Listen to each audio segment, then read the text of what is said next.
Welcome to Chik Chat, the podcast where the girl with many titles talks about life, the good and the bad, and everything around it. We're going to sit, chat, share life stories and experiences, from business to relationship. Welcome to another episode of the Chik Chat podcast. Today I'm joined by Jess. Hello. Welcome. Honestly, if you followed me for a while, you'll have definitely seen the past year me being here all the time. Like, near enough every month I'm in here for something else, either nails or hair.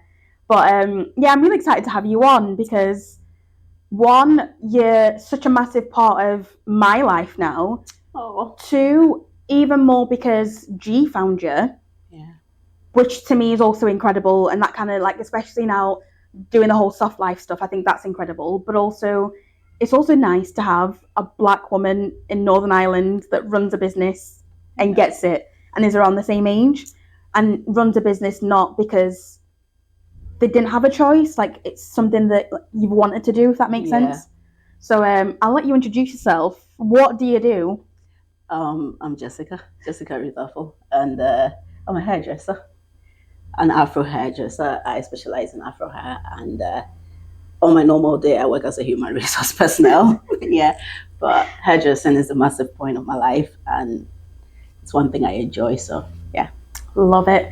All right, so if you're new here, we start with your challenge of the week or tip of the week, and then the middle is how are you actually doing, and the end will end with a win of the week. So have you currently got a challenge or a tip? Oh yeah, I think the challenge of my daily week is combining what I do as a 9 to 5 and working as an Afro hairdresser in Belfast. I think that's the most challenging part of my week. Always closing from work and rush into the salon to work on my clients and then go back home to Dunmurry. So yeah, it's a bit challenging, but then not too bad. I enjoy doing it. So we just stick to that. It's fun. Do you know what, that's funny because I guess I'm on the other side because my challenge is trusting the process. Now I'm fully self-employed, but in a way where I can still find new things that I want to love.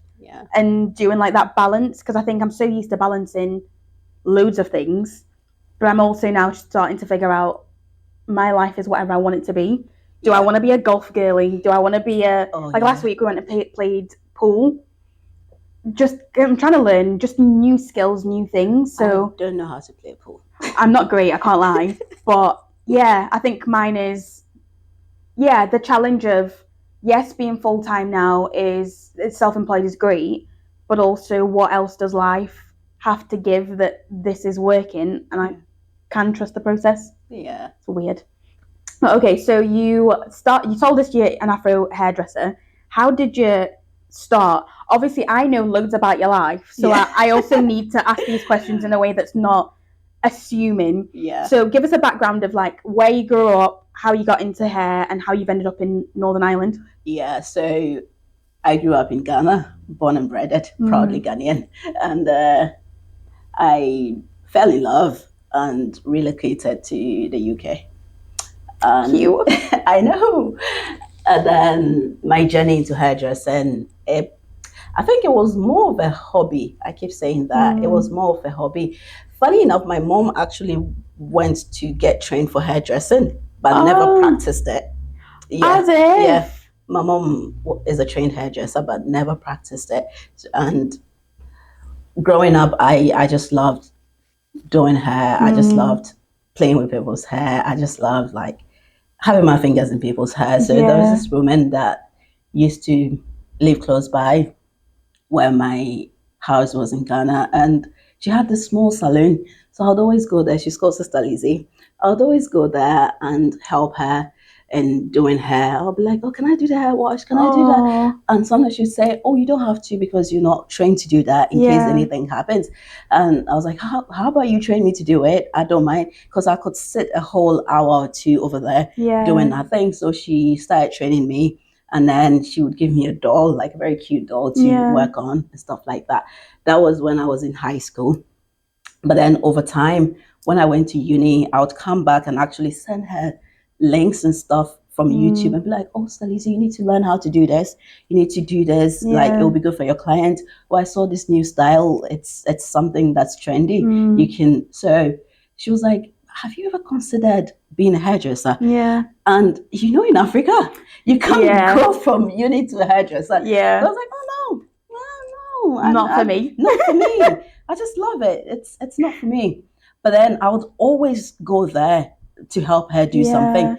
And I think I was still figuring out what my life is about. But then I remember I did BSc in business administration, and as part of it, we do entrepreneurship as a course. Yeah.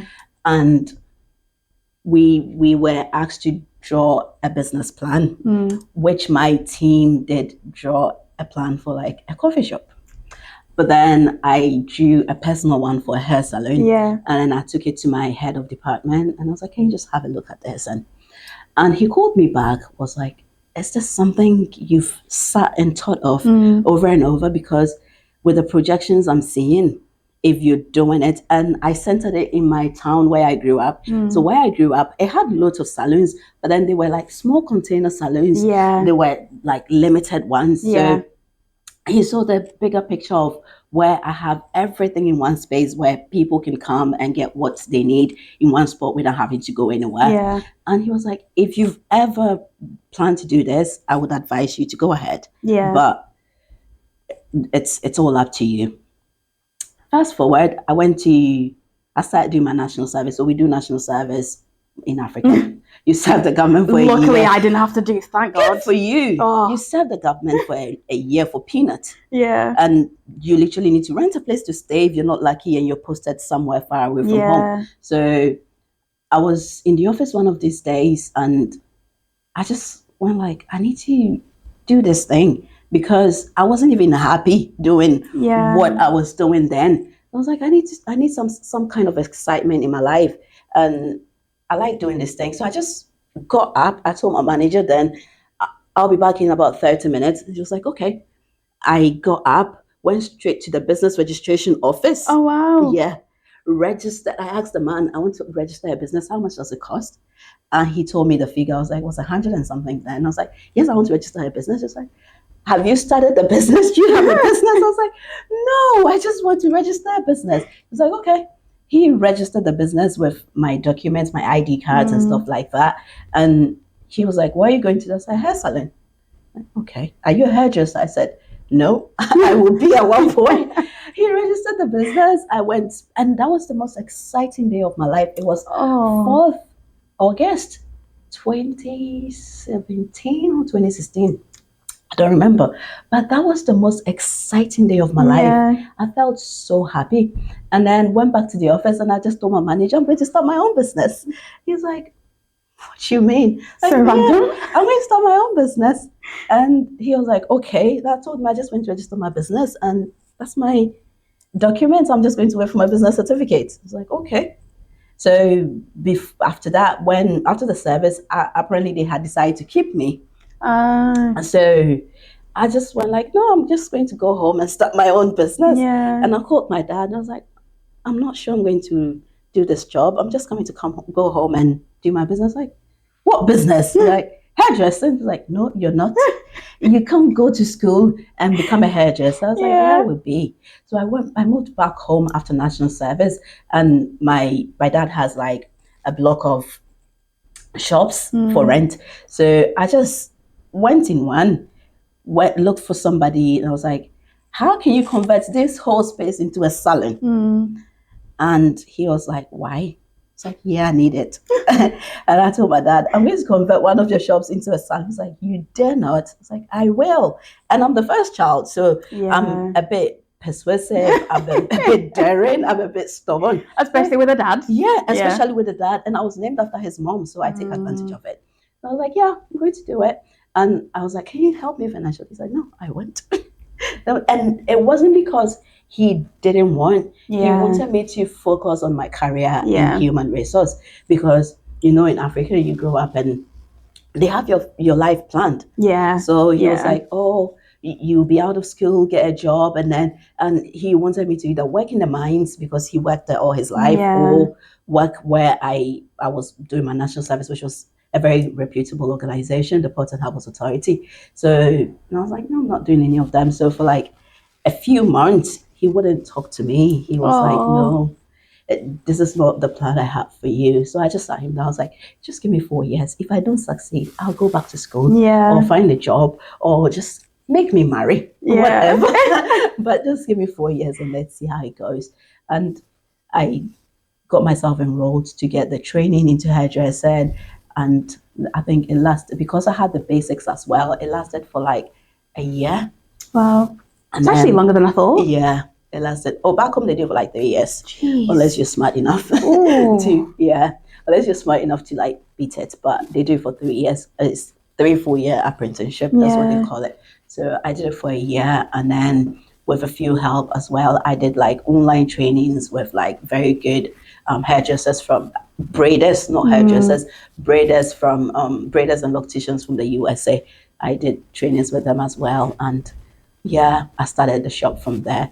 And the focus had always been for me focusing on the good health of people's hair, taking care of their scalp, because I felt like that was one thing, not just here, even in Africa, that's the one thing the hairdressing or Afro hair community is lacking. Like most women have receding hairlines, have alopecia due to tension and stuff like that. So I decided to focus my energy on making sure we retain people's hair back into good health. We take good care of their scalp. What's the best way to make sure? So there are clients that I can tell you, I'm sorry, we're not doing cornrows. And they're like, oh, but I love it. I'm like, no, you're not going to lose your edges on me. Or I'm going to tell you, we're not going to do this hairstyle just because your hair is really light. I don't want you to face certain hair loss problems after this. Or there are clients that I literally will go like, look, let's use these extensions because they are not heavy and it's good for your scalp and stuff like that. And it's all about the fun of doing it. I love that. But the best part to that as well is you now have a branch back home and a branch here. So not only, even when you talk about your love of hair, it's not that you discriminate between, or it's because it would never even be discrimination. You could have just grown up and only did our hair. But you've also learned everything, like since I've known you, the amount of times I've seen you like, right, I'm now qualified for this. I know. I'm studying this. I know. I actually did the level 2 when I first came to the UK. I did level 2 hairdressing, hair and beauty. And then when I moved to Belfast as well, I completed with the level 3, which actually allows you to train people and stuff like that. And I actually have like white clients, even though I focus more on Afro hair. I have white clients. I have a diverse. I have Indian clients. I have like a diverse client base, and it's just the same way I would tender for Afro hair. I would use that same energy to tender for a different texture of hair. It's just I love Afro hair. But I also think that that's a testament to you as a person. Never mind you as a businesswoman, because a lot of us, especially with African backgrounds, have trauma stories, especially if we've moved from home to the Western world. Even if it's an African practitioner, it doesn't mean that you're going to get a good service. No. And Northern Ireland, especially as a landscape, now we could talk about this forever. We were at the launch of Macy's video yesterday. A video. So we're in a short film, and Jess has done all of our hair. But it's talking about Black women in hair, but it's so powerful because you're now in this situation where we've got this little ecosystem where we've all got traumatic stories. For me personally, the only people that touch my hair are Jess, G, and my dad. No one else touches my hair. Anyone else I've allowed to touch my hair, something's gone wrong. But I think when you look at kids that come here, when you look at the diverse ages, faces, hairs, whatever, there's so like I wouldn't look at your page and think, oh, you mostly do Black people's hair, and that might be your favorite and that might be what you enjoy, but I think it's great to understand that you know a bit of everything. Yeah. You can advise on that, but also Northern Ireland's filled with mixed race kids. Yeah. And kids where there'll be parents that don't, and this will be on both ends.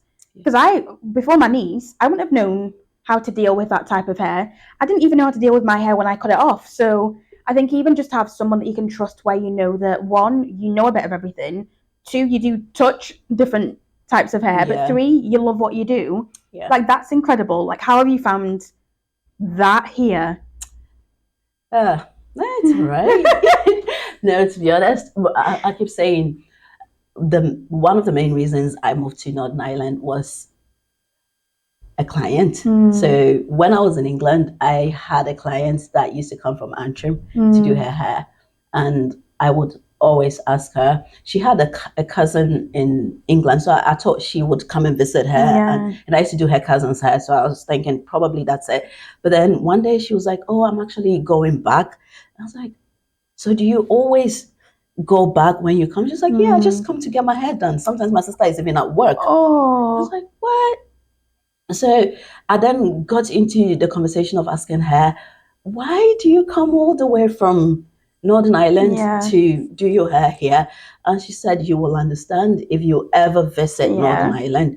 And to me, it felt like that's such a statement to make. So there was a time she came and I was like, "I'm actually thinking of relocating." But then we have Northern Ireland on the list as well because my husband's cousin lives here and he's been here for 7 years and says really good stuff. So like we have it on the list, or we'll probably move to the Midlands in England. And she was like, "Jess, please move to Northern Ireland. It will be good for your business. It will be good for the community here." So I was like, okay. I asked my husband, "Can we just go and visit the place and see?" And I'm not going to mention names, but then I went to do my hair in a specific place and I just understood what they meant. What she meant by the experience, you will understand. So I just asked my husband, "Can we move here?" And he was like, "Yeah." Why? It's like, it's a place that I think what I do will not only grow, but it will benefit a lot of people.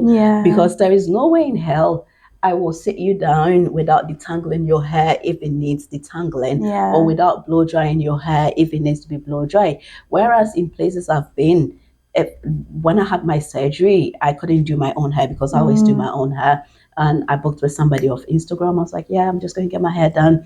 And I went in, my hair, I've had surgery and been on bed for like 2 weeks straight. I haven't washed my hair. My hair was a mess. I just went there and the lady just took a comb and just digged right through my hair. And one thing, I never tell anybody I'm a hairdresser when I go to get my hair done. So she did that and I was like, okay. I teared up a bit, but then I sucked it in and went home, slept, and then 5 days later I just took everything off because it was really tight. My hair couldn't breathe and all that, so I just took it off. So I was like, okay. And all that while I hadn't even had the idea to have the salon, but I wasn't motivated enough to get the salon open or all that. So I just tested one guy there. I had seen the location, but then I had a surgery and all that. So I was like, "Meh." And I called him. I was like, "Can I get the place if it's still available? Because this is the second place I've gone and I've been treated like my hair is nothing." So I was like, "Can I, if it's still available?" He was like, "Yeah, why not?" So I just came to view the place again, signed the lease right there and then, took the keys and I was like, "Yeah, we're going to do this." And since the very day I opened, the stories I've heard, the traumas, I've literally had people sit in a chair and shiver. And this is a 20-something-year-old. And I'm like, "I'm not going to hurt you. I'm going to be as gentle as I can." And then they will start to open up from there. From the detangling stage, they realize, oh, it doesn't need to be this painful. To the braiding, and you're like, "Oh wow." And I've met people, kids, and I've met kids say, "Mom, don't ever take me to that horrible woman again." And I'm like, a child shouldn't say that about a hairdresser. But then it's due to the experience Yeah. she had had, Yeah. due to what she had seen, and it shouldn't be. So for me, I'm just like, yeah. So hearing these stories, and it feels good to hear kids get out of their trauma. Yeah. And I have Timaya, I have a few Yeah. of them. They literally walk through the door and give me a huge hug Yeah. before they even sit in the chair to get Yeah. their hair done. Yeah. And it's, I don't know, it's just the last time I was sitting there in my chair after an appointment, and I was like, I can't imagine years from now I'm going to go to graduations of these ones. I'm going to go Yeah. to weddings of these Yeah. ones. I'm going to go to certain occasions. And this is not because of anything. It's because of the bond Yeah. through hair, and actually making them love and appreciate their hair Yeah. in a way they never thought was possible. Yeah. So, yeah.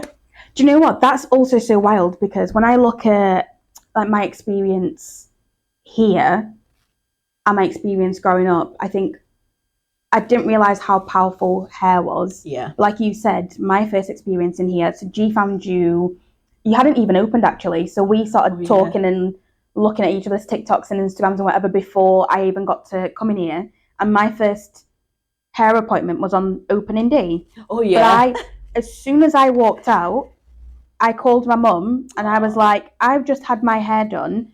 I always knew it was going to be a good experience because it seemed like we were going to vibe. Yeah. And then I called her and I was like, my scalp's not being pulled. I didn't take any paracetamol. That's the first time in my life I've not needed to take it. Like, you were so gentle, and I just couldn't understand how you could be so gentle but still so neat. And it lasted ages still. Yeah. And like, I think me having that experience, you can talk about how you see it, but living that and knowing what that will do for those kids, never mind, it's not even just kids, I'm an adult, I'm 30. I know. Like, I think that's incredible, because you are literally, you're touching people's lives in a way that we don't. I feel like I always took hair for granted. Yeah, I always say that as well. People don't see how much your hair can affect you in so many ways. Yeah. And whenever I'm doing like kids who, I remember there was this appointment, she's a mixed kid, and her mom is white, but then she's never had braids before. She's never had her hair cut. And her mom, when I cut the hair, I said, do you want the pieces like that I'm cutting off just to keep? She's like, yeah, I've never been asked this question with my older kids. And I was like, yeah, if you need to keep them for memories. So she was like, yeah. So she just took a little rubber and just kept them in. She's like, actually, this is memorable. Yeah. Like, yeah. And I told her, can you sit beside her, or can you just have her sit on your lap? Because if she doesn't create that trust, she might either hate the first experience or have that idea of her mom having to be away from her whenever she needs her hair done. So she just took a little seat and then sat next to her.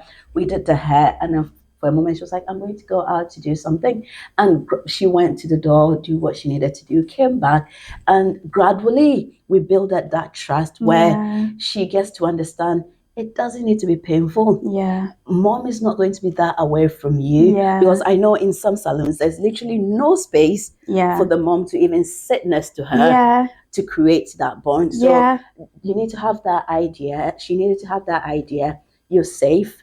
We're all here to show you that love, to care, and be concerned. Yeah.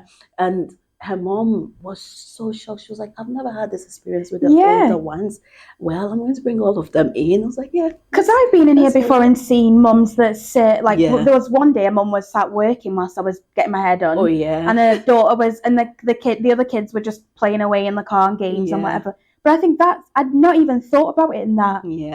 In that sense. That's incredible. The whole idea is, because that's one thing I realized, like most of the Afro salons here, it's just get your hair done and get out. Where I'm trying to create that safe space for mostly the Black community or whoever comes in. And I say mostly the Black community because we've not really had that much of this kind of experience. Yeah. So I would center it on the Black community, where you come in and have the comfort. I've had dads come in and they say, "Oh, I'm actually going to come in again." I have dads that come in with I've their seen a dad girls. in here before. That's so true. And she said the first few times I would sit in my car in other salons because there's literally no space, or it's just business as usual. Where they come in, we have good music, good conversations, feel so comfortable and get their hair done, and they don't mind coming again. So that's the kind of environment I'm just trying to create for whoever steps in. Be comfortable, be happy, enjoy the moment you're here.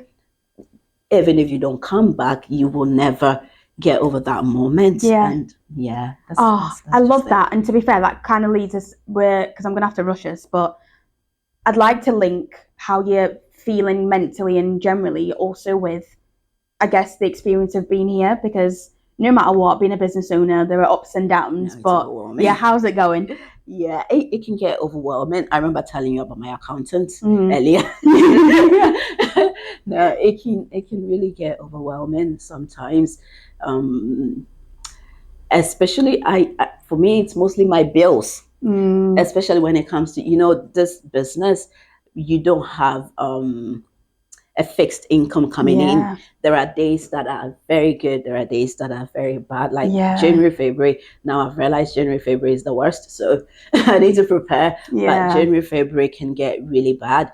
Whereas the other months you can get fully booked and you literally have to beg people to say, can we just move this somewhere where I'm going to? So it gets overwhelming when it comes to your bills. Trying to keep up, trying to make sure bills are paid off, trying to make sure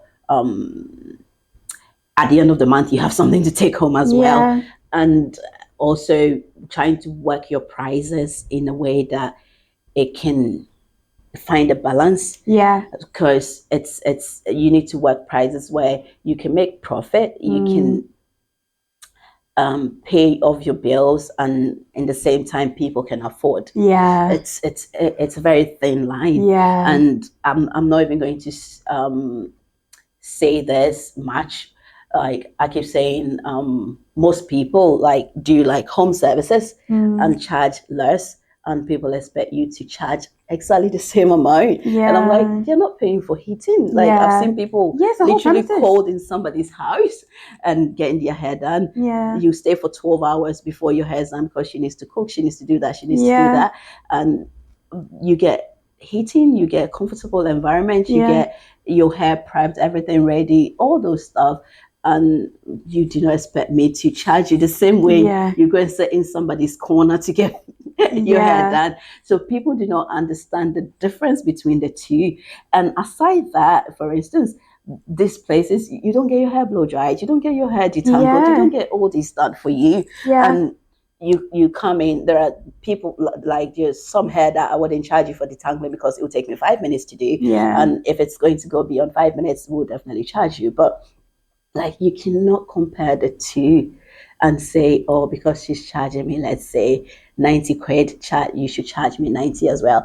In the same vein, there are other people who work from home that charge 200, 150 and all those. But then people are okay for that. So I'm like, it's just a challenge trying to make people understand there is a difference between the two. And you do not expect a salon to charge you exactly the same way somebody in the corner of her house will charge you. And some of these people do not even pay taxes. Where as a business, I'm paying taxes, I'm paying for systems, I'm doing all those things. And this is all self-funded, I'd also like to point out. And this is all self-funded. I couldn't qualify for loans in the UK, so because I hadn't been here for 3 years when I wanted to start the business. So a lot of it has come from me. It's not like other people that can get access to funding and they don't really I literally need to sit down and do my calculations and make sure things are working for both myself and you, the client. So it's a bit challenging. And there was a time I would literally explain to people, but now I don't. So at first I would explain to people this, and that, and da. That's why we need to charge you this much, and you're getting your money's worth and stuff. But then now I don't do that anymore. I just go like, you can just go around and compare the prices or compare services and come back. And they always come back. That's the funny thing. They always come back. I remember there was someone that was telling me, oh, I actually went somewhere and I realized that I'm back. I was like, oh, welcome back. Yeah. They always come back because, again, it's an unbeatable service. That's the thing. It's an unbeatable service. And I do it from my heart and soul. It's not just it's not just for the money or the profit. I do it with a sense of passion. So it's there is a difference between the two. And that's so true. That's always been my challenge, but I just stopped explaining myself. Do you know what? And I think you're right as well, because like we're talking about, I've experienced the service and it is unbeatable. And I think there comes a point, like when I had my first business, I realized if I actually bake and give a muffin away for free, next time I come and tell you how much it is, you might complain. But if I say, all right, well, you're not getting it under the old price, you will pay. So I think it's such a good mindset to have, because again, the people that do have, and I know we talk about, like, you started a business as well in a recession, or in a really bad economic state with the pandemic and everything, but to be able to survive this and get to the flip side of that, the people that want to pay and need to pay will pay. You'll find those, and then there'll be a time where you will be turning people down, even January, February time, but that's going to be a different place. But at least then you'll know, I can only take this on, this is how much you're going to pay. And but then they're not going to care. So when things change as well, you've done the right things to set yourself up for the future, even if it doesn't feel like it. But when it's you doing it all, it's really easy to still have that optimism, especially when you've got bills to pay and all of that. It is wild. Okay, so where can everyone, before I end it right now, where can everyone find you, and where are you hoping to be in the future? So I think we're on Instagram as B Sanjay's Hair and Beauty, or you just use Afrofusion Salon Belfast. You will find us either way. And I actually say Afrofusion because we don't just do Afro hair. We do like aesthetics treatment. We have a treatment room, and we don't do nails anymore. And then this is what I'm going to have to get my nails done somewhere. I'm probably going to go back to doing it at home on my own now. You're so close that for everything I was like, I've got one place I can literally get everything done from top to bottom, and now I'm like, but it's just like I used to do my own nails, so it was literally for the sake of customer service, for knowing that I didn't have to do it on my own. But so you've got aesthetics, you've got hair. We've got hair. So now it's hair and aesthetic treatment and beauty treatment, like facials and stuff like that. So that's what we're focusing on this time around. You can find us on Instagram as B Sanjay's Hair and Beauty, and you can find us on TikTok as well as B Sanjay's Hair and Beauty, and you can find us on Facebook as B Sanjay's Unisex Salon. But those are the places we are. But then 5 years from now, I'm looking at having other branches within Northern Ireland and go as far as Dublin. Nice. That's what we're looking. 5 years from now, I'm looking for us to have like an academy where we do Afro hair trainings. We do Afro hair services that do not really focus on just putting extensions on somebody's hair, but then go beyond the care and treatment of Afro hair, because it's about time and it's needed. It really is. Like, G's had to Google stuff and find videos. I don't want to do that. I'm like, this is too much for me. Let me just put my bonnet on now. Or in the past, it was just I didn't even go as far as that bonnet. So I do think that's such a great idea. We're working on getting people trained as young as, let's say, 10, 11 years on how to take care of their hair, on how to brush their Afro hair, on how to put it in a nice bun, on how to detangle. So we're looking to do something like braiding camp and stuff like that. But 5 years from now, that's what we're hoping to achieve. And then the biggest of them all is the petition for inclusion of Afro hair in hairdressing.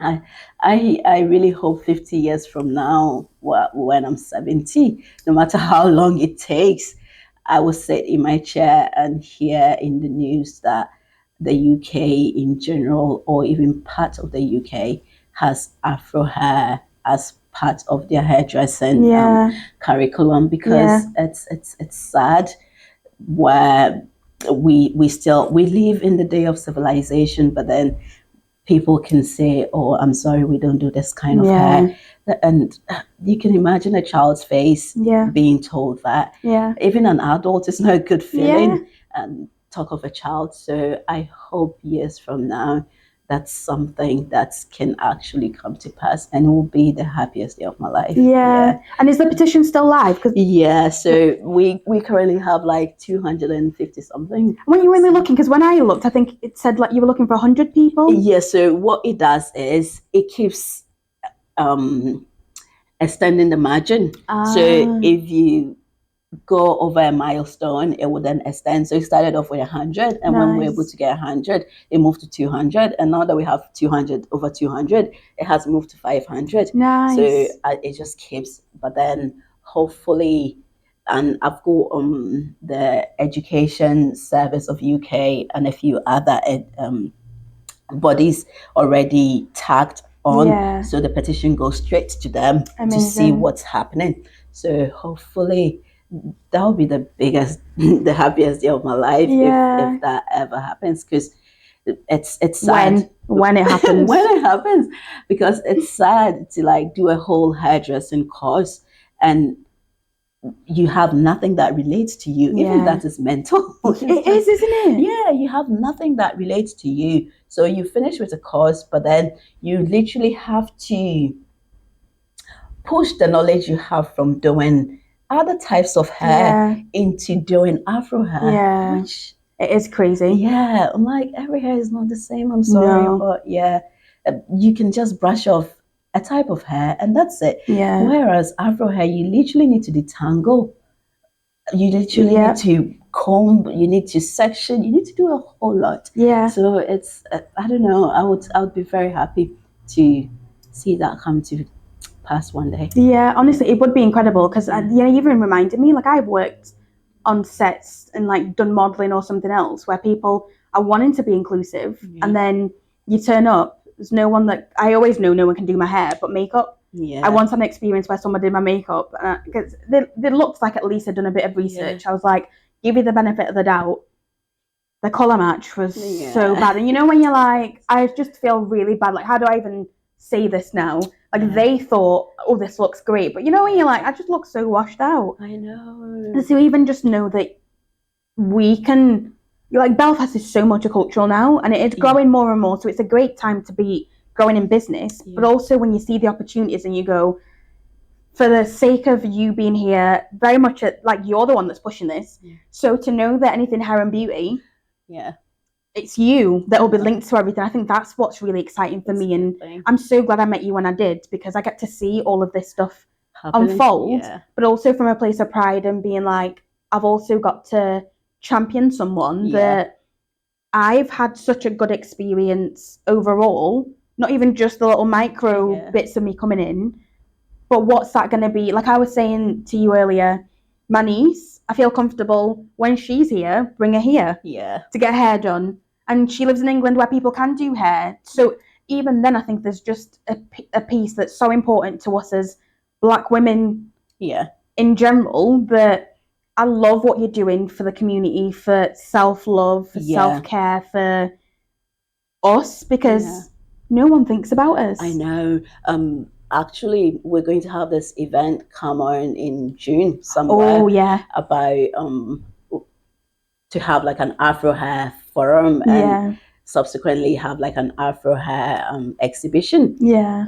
Probably the first of its kind in Belfast and Northern Ireland. Yeah. We will start with Belfast, obviously, because it's Belfast. But then over the years, we're looking to go around the whole of Northern Ireland and see how much of an influence we can make. But then we're looking to get that sorted in June, the first ever one in June. And fingers crossed, we're hopeful it's going to be an exciting one, an educating one as well. And oh, I can't wait. I know. Fabulous. Okay, so let's end with, what has been your win of the week?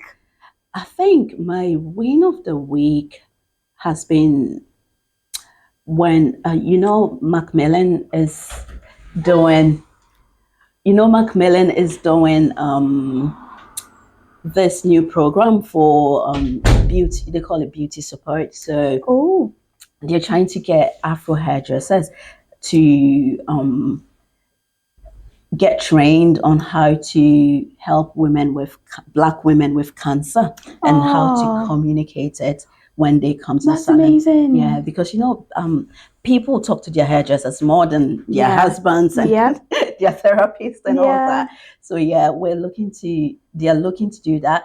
I think they've been doing it in London, but then they've not stretched as far as Northern Ireland. Yeah, typical. So I sent an email and I was like, look, I'm in Northern Ireland and I'm interested in this thing. Yeah. And guess what? She was like, yeah, I know you're in Northern Ireland. Oh. So it looks like it's something they've looked into as well. So I was like, I'm really interested.